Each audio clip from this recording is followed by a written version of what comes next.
এই যে আসি আমরা আজকে এখানে ঘোরাফেরা করতেছি, তো দেখেন ভিউটা কত সুন্দর লাগতেছে দেখেন। আছে আমার ভাই শমসু ভাই, আজকে আমরা এখানে আসলাম একটু ঘোরাফেরা করার জন্য। এই শমসু ভাই আছে, দেখেন ভিউটা দেখেন সাইডে কত সুন্দর লাগতেছে। এই যে শমসু ভাই, কি হয়েছে? আল্লাহ কুসকুস দেখেন সেই জোস। ব্যাক সাইডে দেখেন আপনারা ভিউটা দেখেন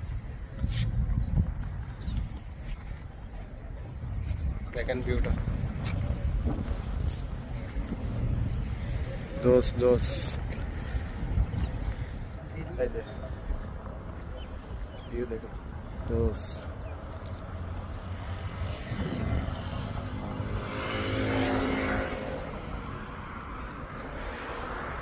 সেই রকম